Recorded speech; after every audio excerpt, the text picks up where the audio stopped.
Willie Nelson is not just a country music legend. He is a living monument to resilience, to poetry born from suffering, and to serene rebellion. In his time, he gave us On the Road Again, a song that captured the spirit of travelers, the nostalgia of endless highways, and the beauty of a soul that never stops moving forward. But behind that warm melody, there has always been a man who has faced storms much more intense than most could imagine. For more than 7 decades, he stood firm against betrayal, collapse, and losses that few could endure. He turned every scar into a song, and those songs have been sewn forever into the hearts of millions. He did not just survive, he transformed shame into dignity, silence into anthems, and grief into grace. And now at 92 years old, while many would choose rest, Willie continues to face the storms with a quiet strength and a fire that refuses to go out. But behind that serene smile hides a weight that few can comprehend. The last years of his journey hold truths deeper and more moving than ever.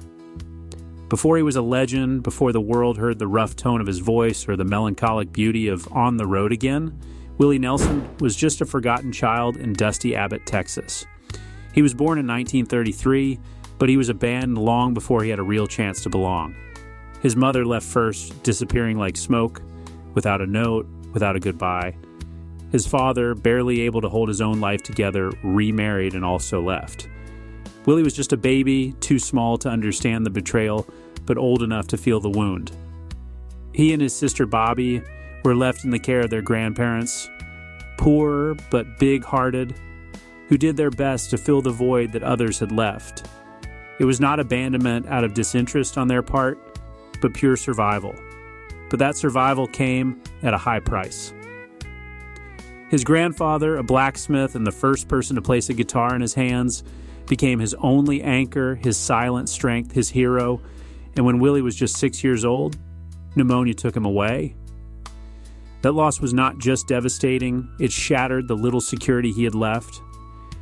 Years later, he would write in his autobiography with painful clarity, "Our separation from Mom and Dad seemed worse than a death because they were still out there in the world, but they were not with Bobby and me as they were supposed to be." How cruel for a child to know that his parents were alive but not present. It was not just grief. It was pure, raw, persistent abandonment. Most children cry when their parents are absent. Willie cried knowing they would never return. By 1940, when he was just 7 years old, Willie did not play with toys like other children. He clung to his guitar as if it were a lifeline. He did not learn chords for fun, but to calm the storm he felt in his chest. At 9 years old, while other boys ran across the land, he was already performing in local bars and with the Bohemian Polka Band, trying to turn pain into sound and sound into a way to survive. He also sang gospel music in church. But even in the house of God, that child was not seeking salvation, but for someone to listen to him. Every stage he stood on, even as a child, was not a performance. It was a silent cry for connection. The music that would later comfort millions was born from nights when he lay awake, staring at the ceiling, wondering why love always abandoned him. Decades later, that question still tormented him. In interviews, he recalled, "There was always that silence. I filled it with songs because no one else was talking to me." What kind of burden must a child carry to build an entire career on loneliness? How empty must a home be for its echoes to become lyrics? Willie never forgot those days. The Texas sun punishing him as he picked cotton with bleeding fingers, the hunger that not only bit at his stomach, but also at his heart. By the time he reached adolescence, he had already experienced more losses than many adults in their entire lives. Graves, goodbyes, and doors that never opened again. And yet, he kept singing. Because if he did not, the silence could swallow him whole. The Texas sun does not just shine, it punishes. And for a teenage Willie Nelson, that scorching heat was part of his daily routine. Bent over in the cotton fields with blistered fingers and a sore back, he tried to pull something, anything, from the earth to help feed his family. It was not ambition, it was pure survival.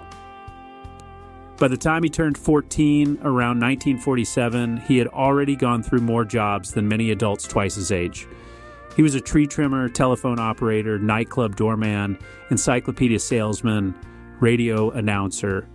He washed dishes, repaired saddles, climbed poles, and sold books door to door to families so poor they did not even have a sofa to sit on. In a later interview, he confessed, "I sold a $600 set of encyclopedias to people who could not afford a decent meal. It did not feel right. But when you are young, broke, and chasing something as fragile as a dream, you take what you can." At night, he played in bars. During the day, he spun country music records on dusty old turntables and slept wherever he could, sometimes in his car, sometimes on the floor, sometimes nowhere.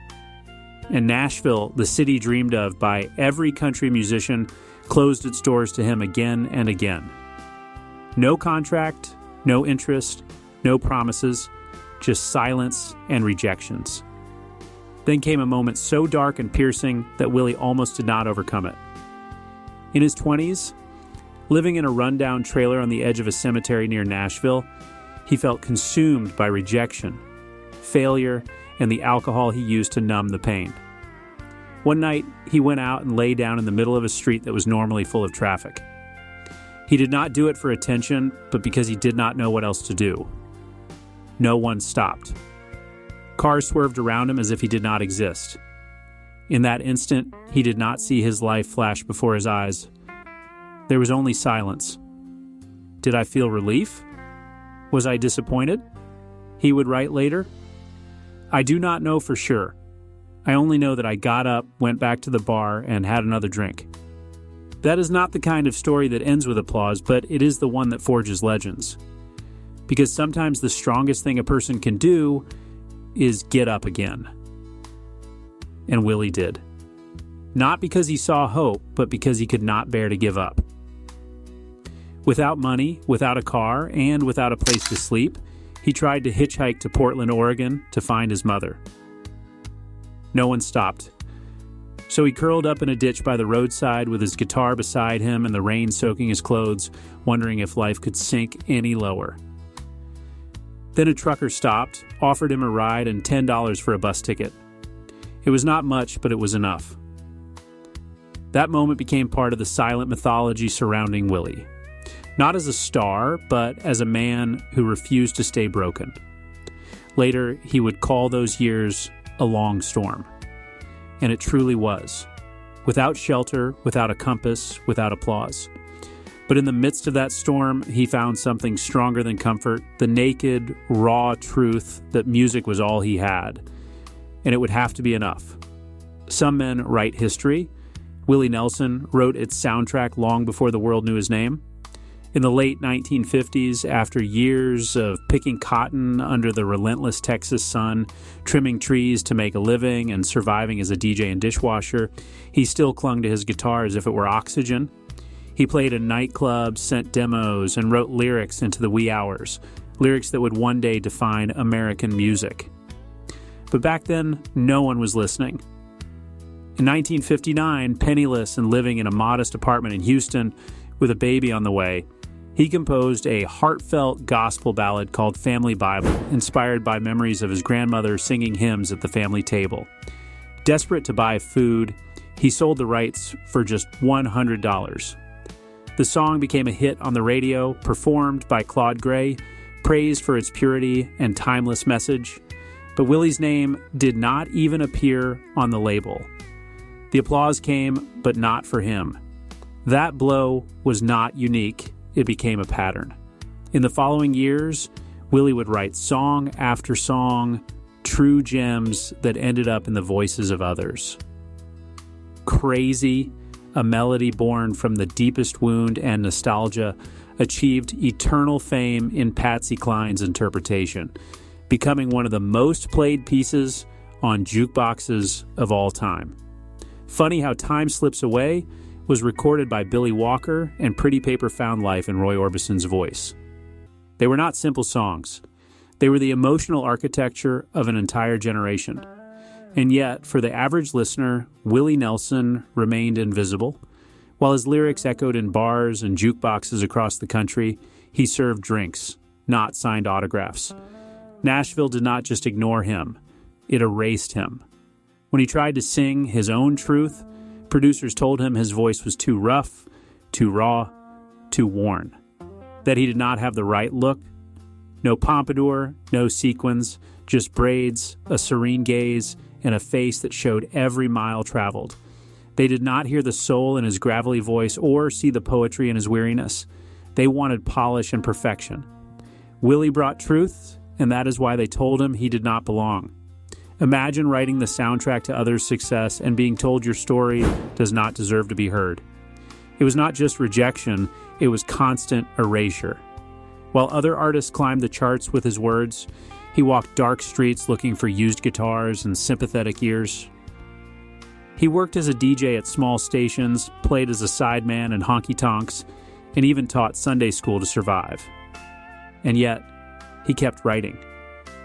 With every song he gave away, a part of himself disappeared into someone else's fame. The wound was not loud, but it was constant. A silent ache that settled in his chest and never quite left. For many, that would have been the final verse. For Willie, it was just the silence before the storm. In the early 1970s, Nashville had already decided that Willie Nelson did not fit.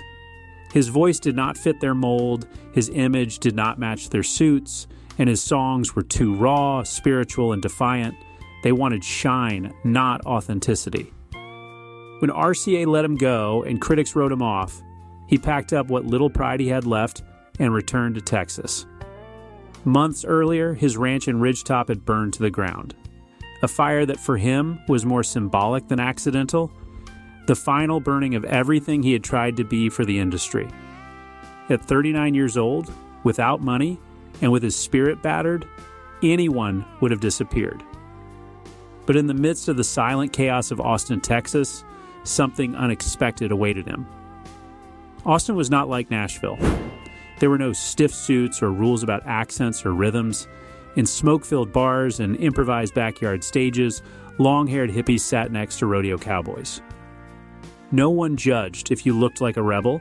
The only thing that mattered was if you sounded like one.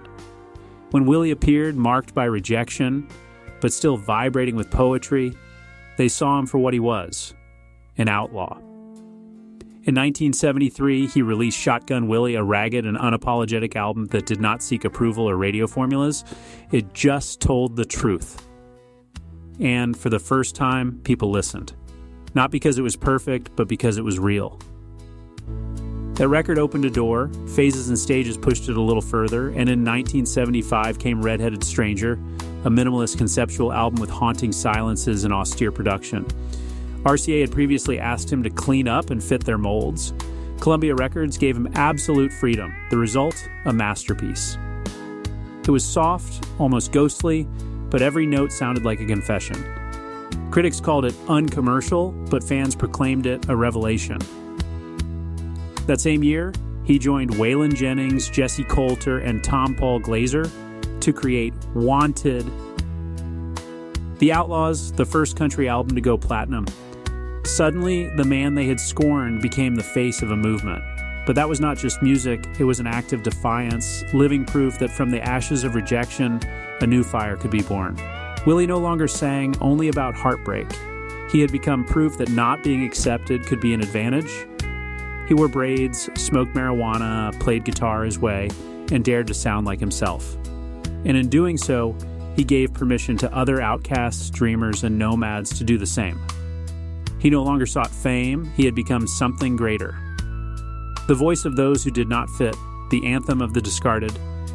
The outlaw had not just found a stage, he had built his own. And for the first time in his life, the world stopped to listen to him. But while the audience chanted his songs behind the lights, another storm was brewing, one that not even fame could stop. Just as Willie Nelson was beginning to rise from the ashes of rejection, his personal life was crumbling under the weight of secrets too big to bear. At that time, he was still married to Shirley Colley, his second wife, a singer and companion who had accompanied him on endless road nights and even longer silences. Then came the envelope. On a quiet afternoon, Shirley opened a hospital bill by mistake. It was not addressed to her, but the name printed on the document was unmistakable. The charge was for the birth of a girl. The mother, Mrs. Connie Nelson. Shirley stared at the sheet. She did not need to ask questions. The truth was written in ink and numbers. Willie tried to deflect, downplay it, soften the blow. "It is not a big deal," he said. "Just a hospital visit." But the bill told another story.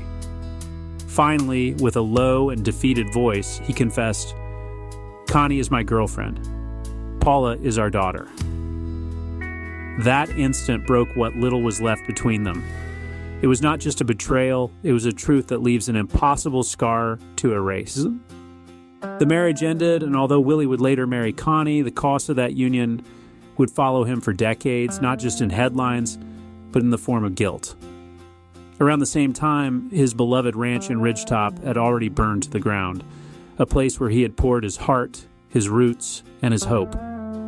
Everything was lost. His marriage, his record contract, Nashville, all gone. At 40 years old, he found himself emotionally drained and spiritually empty, sitting among the ruins of everything he had tried to build.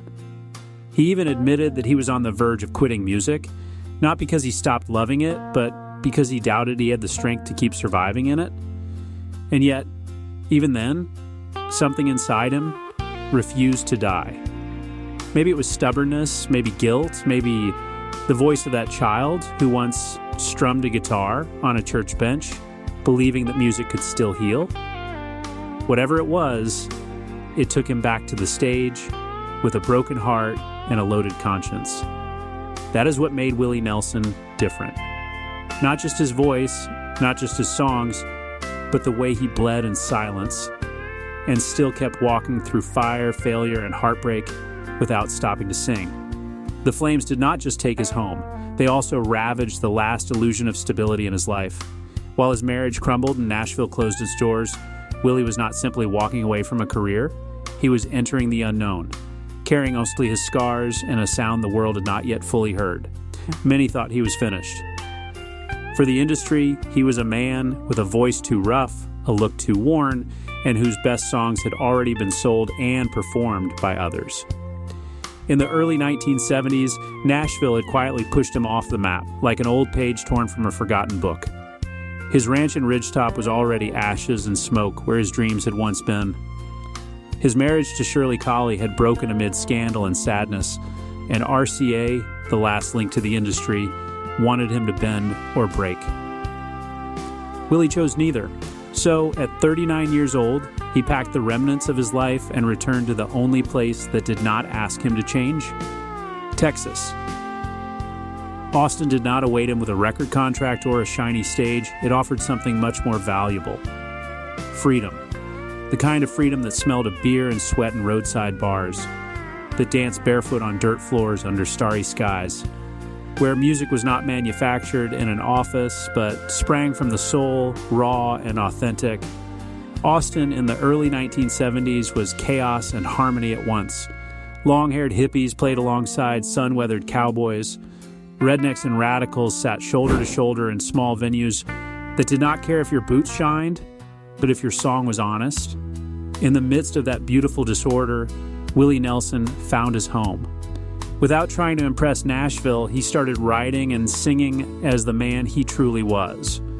In 1973, he released Shotgun Willie, an album that apologized for nothing. It was sharp, unpolished, defiant, exactly like him. Critics did not know how to classify it, but the public felt it deeply.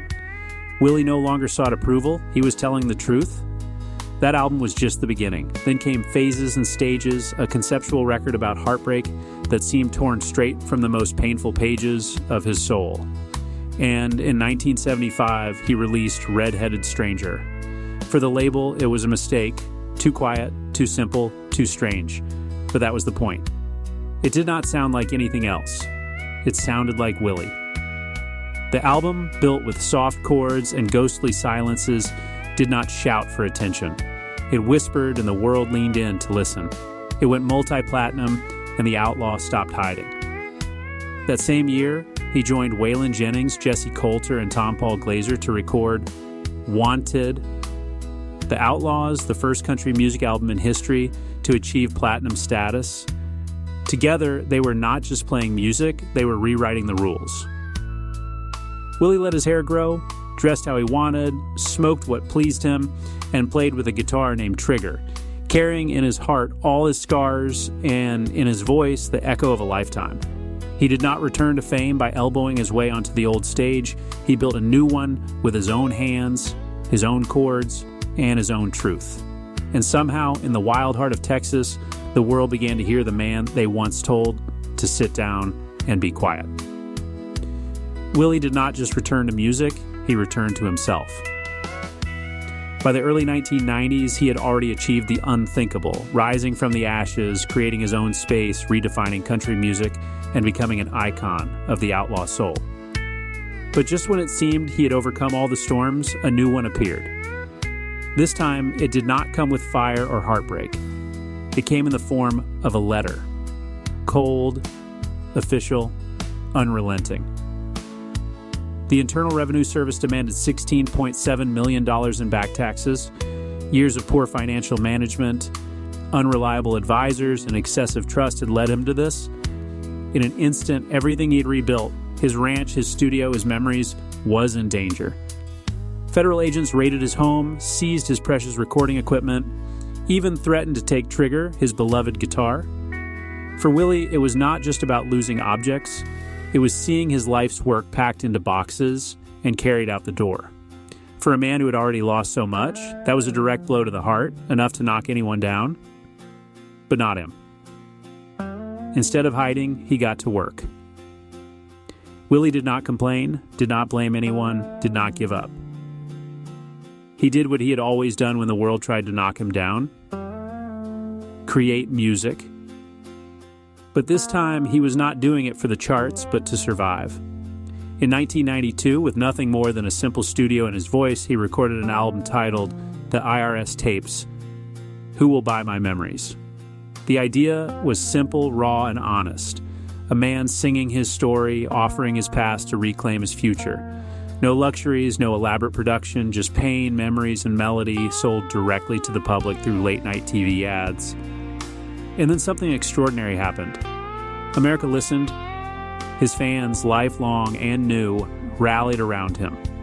They bought the album not out of pity, but out of love. They remembered the songs he had given them on their loneliest nights, and now they wanted to give something back. It was a comeback that no marketing strategy could have manufactured. It was not a triumphant relaunch orchestrated by labels, but the pure power of connection with his audience. Little by little, dollar by dollar, Willie began to chip away at the mountain of debt. He did not declare bankruptcy. He did not hide behind lawyers. He stood in front of his audience and sang, and they responded. By the mid-1990s, most of the debt was paid. He got Trigger back, got his dignity back, and more importantly, reminded the world that resilience sounds louder than ruin. For most artists, the IRS tapes would have been a sad footnote in their career. For Willie, it was another chapter in a story that refused to end, that of a man who, even on his knees, found a microphone and stood up. Even legends bleed in silence, and for Willie Nelson, the deepest wounds did not come from failure or rejection, but from the faces he would never see again.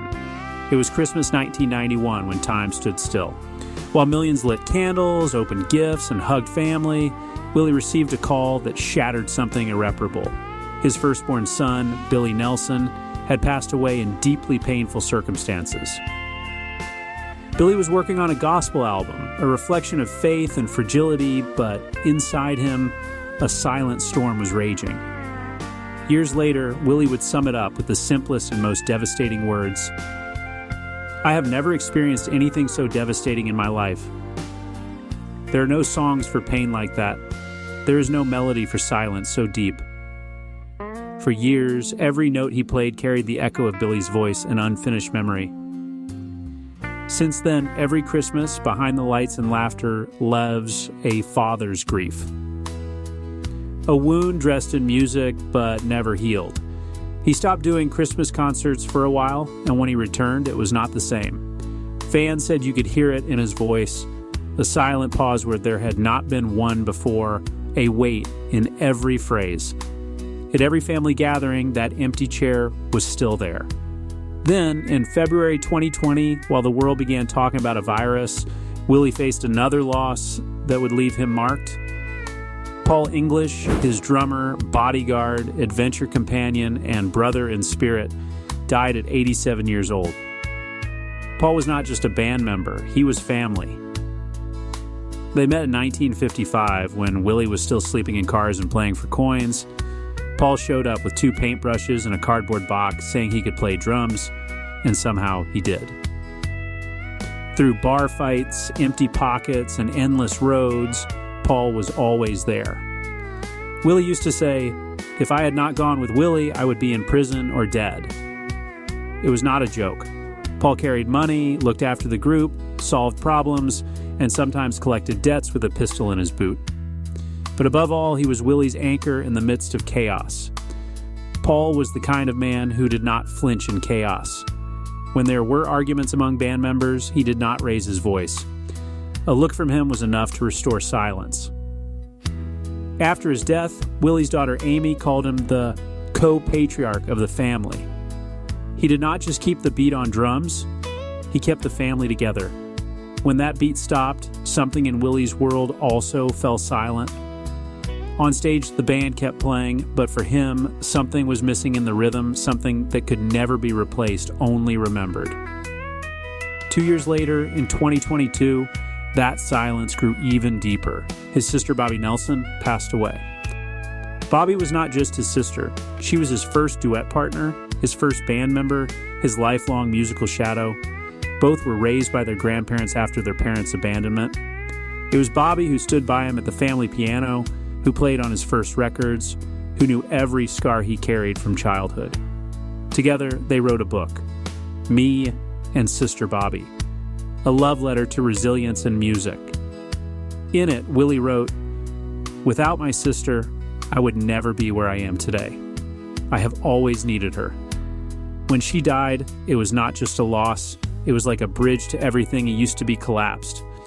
Bobby was not just part of his music, she was part of his memory, a witness to the years no one else remembered." With her departure, Willie lost a guardian of his history, a lifelong harmony. He still plays her favorite songs, but now he performs them more slowly, as if waiting for a note that never comes, as if seeking to hear her voice in the echo. And then, as if fate had not finished, came one final blow. In September 2024, Chris Christopherson, his road brother, companion in the Highwaymen band, and absolute confidant, passed away at 88 years old. Willie and Chris's friendship was not just professional, it was almost cosmic. 2 poets who refused to be polished, who together ignited the outlaw fire that still burns. With Johnny Cash and Waylon Jennings, they formed the Highwaymen, a supergroup of rebels who did not just sing about freedom, they lived it. Chris was the Harvard graduate who swept floors to show his songs. Willie, the Texas wanderer who turned pain into poetry. They were 2 misfits made for each other. They shared stages, roads, dressing room jokes, cheap hotels, and those silences before the curtain rose. After Chris's death, Willie said he left a bunch of fantastic songs for the rest of us to sing. But it was not just about music. It was losing the last voice that truly understood his. With Johnny, Waylon, and now Chris gone, Willie was left alone. The last highwayman. The public may see his unmistakable braids and peaceful smile and think nothing has changed. But if you look closely, you notice it. A glint in his eyes, a weight on his shoulders, the weariness of a man who has seen too many sunsets with one less friend by his side. And now, at 92 years old, when Willie takes the stage, something is missing. Or rather, many things are missing. He still smiles. He still strums the strings of his guitar. But behind that warmth is a man walking through a cemetery of memories. The public sees a legend, but on the boards is a father without his son, a brother without his sister, a band leader without his drummer, and a poet without his muse. They say time heals all, but some wounds just learn to sing. and Willie somehow still does. He does not collapse, does not scream. He does what he has always done, turn pain into melody and sadness into verse. As long as he has breath, there will be a song. A dialogue with ghosts, a prayer between chords. This is not just a story of losses, it is a story of resilience, of a love that survives bodies, of a sadness that shapes melodies, of a man who keeps walking, carrying the ghosts of his greatest companions in every chord he plays. If his music has ever moved you, you must know this. Now, every song is a conversation with those who are no longer here. Every lyric is a whispered prayer. Every performance is a kind of eulogy with rhythm. Perhaps that is why Willie Nelson is still here, not to escape the pain, but to transform it into something the world can hold. Behind his smile marked by years, a silent war is being waged, one that does not appear in headlines or on charts, but is there, written in every breath he takes. Long before becoming an outlaw legend, his battle with health had already begun. In a haunting memory from his memoirs, Willie confessed that at 6 years old, he traded eggs from the family hen house for packs of Camel cigarettes. What started as a childish imitation of adulthood became a lifelong shadow. That shadow grew over time, taking a high toll not only on him, but also on those around him. Willie himself confessed that cigarettes took the lives of his mother, his father, his stepmother, and his stepfather. "Half the people in my family died from tobacco," he wrote. And yet, for decades, he could not quit. He sang amid the smoke, toured despite the cough, and smiled while the fire burned his lungs. It was not until much later, when the damage was already irreversible, that he decided to change. Willie was diagnosed with emphysema, a slow and ruthless disease that destroys the lungs and turns every breath into a conscious effort. In 2015, with his health deteriorating rapidly, he underwent stem cell treatment to try to repair some of the lung tissue. By then, the years of wear had caught up to him. He had suffered a collapsed lung, and rumors of retirement began circulating in the media. But although his body warned him to stop, his spirit refused. "I do not feel bad. Nothing hurts. I have no reason to worry about dying," he told the press. His words sounded brave, but they also carried the serenity of someone who has learned to live with fragility. He finally quit tobacco, but turned to marijuana, not as an act of rebellion, but as relief. It calmed the pain, reduced inflammation, and kept his spirits light even when his lungs were heavy. For years, his relationship with marijuana became as iconic as his music. Braids, bandana, and a joint in hand. Over time, even that phase came to an end. When smoking anything became too risky, he switched to edibles. It was a silent, almost poetic transition. The fire went out, but the spark remained. Willie found a way to adapt without giving up who he was. Perhaps the most powerful thing is not how he has suffered, but how he has resisted. The public sees the performer, the legend, but those close to him see something else. A man who wakes up in pain and still picks up his guitar. A man who has lost air, but still sings. A voice that has been tuned by years, but whose spirit sounds stronger than ever. He has had to cancel concerts, take breaks, and retreat to the quiet of his home in Texas, but he always returns. Always. In the eyes of his son Lucas, Willie's perseverance is much more than stubbornness, it is purpose. "That is what inspires me about him," Lucas said, "his resistance in the face of adversity. For every scar in his lungs, he has written a verse. For every diagnosis, he has found a new chord." At 92 years old, most men count pills. Willie counts the days until his next concert. He no longer moves with the same agility as before. His step is slower, his figure thinner, but he still has a sparkle in his eyes that refuses to fade. His health may have betrayed him, but his spirit has not. He does not limit himself to surviving. He transforms suffering into legacy. Because when you have faced your own breath as an enemy and still choose to sing, you become something more than an artist. You become a living testament. In every breath he takes today, Willie Nelson carries the story of what it means to keep living, even when the body asks you not to. At 92 years old, his life resembles a poem more than a retirement. Far from fading into oblivion, he has built a quiet existence on a private ranch in the heart of Texas, a place where the wind sounds like the strings of his old guitar. Surrounded by open skies, fields, and animals, his home is not just property, it is a refuge. The ranch near Spicewood, Texas, spans hundreds of acres and is valued at more than $3 million. Modest but loaded with history, it houses not only his most cherished belongings, but also the echoes of a life forged between fire and harmony. Inside his house, the walls are covered with memories. Photographs, awards, posters, and objects that tell decades of music and experiences. But beyond material things, what really matters to him now is the people who inhabit that space. Family has become the center of his world. His children, especially Lucas and Amy, play an active role in his life and art. Lucas, a talented musician in his own right, often shares the stage with his father, carrying forward the legacy not only in sound, but also in spirit. Amy also follows the path of music. When they play together, they are not simple concerts.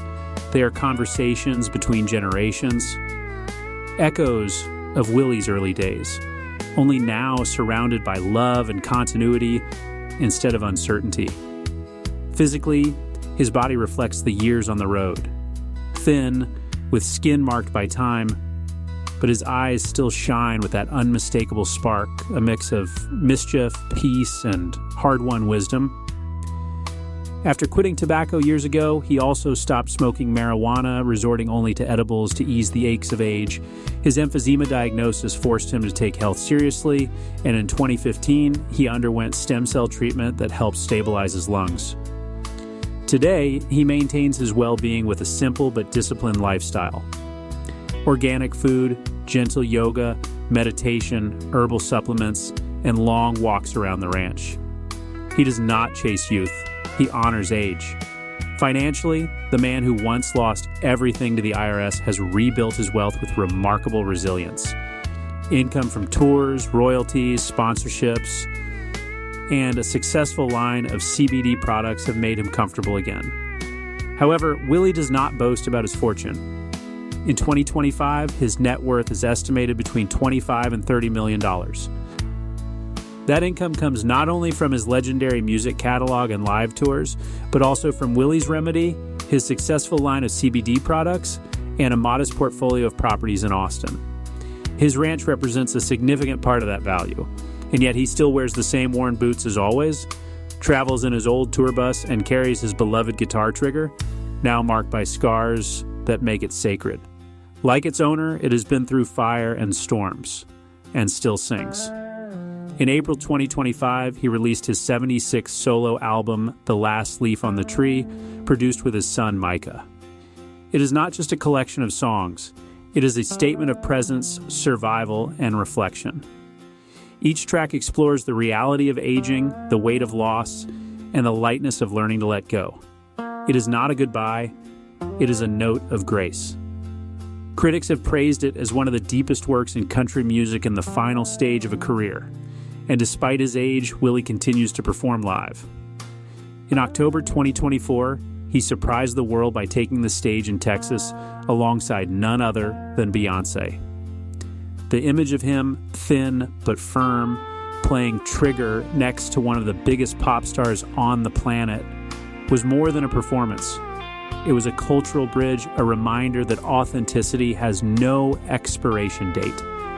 Now, Willie is the last living member of the Highwaymen, the legendary country supergroup. He carries not only his own memories, but also those of his companions, like echoes etched in every note he plays. Willie has not publicly announced a will, but those close to him confirm that he has quietly arranged everything so that his children inherit not only his estate, but also the spirit of his music. His view on death remains as calm and firm as his music. In 2025, he told the Associated Press, "Nothing hurts. I am not worried about dying." It was not an arrogant statement, but the reflection of someone who has found peace after decades of storms and farewells. He no longer fights time, he welcomes it. This is a man who has given everything, his voice, his words, his wounds, all for the love of song. And he still keeps giving. He still tours. He still creates. He still laughs with friends under the Texas sky. If you've ever hummed one of his melodies, shed a tear to one of his verses, or found yourself singing on the road again on a long trip, then you carry a part of him with you. Maybe now is the time to give a little of that back to him. Because there are voices that never fade. There are hearts that never stop singing. Thank you for joining us on this journey through Willie Nelson's life. If his story and music have touched your heart, consider subscribing to keep hearing tales that celebrate strength, resilience, and authenticity. And remember, behind every note Willie plays today lives the voice of all those who once accompanied him and who now keep singing through him.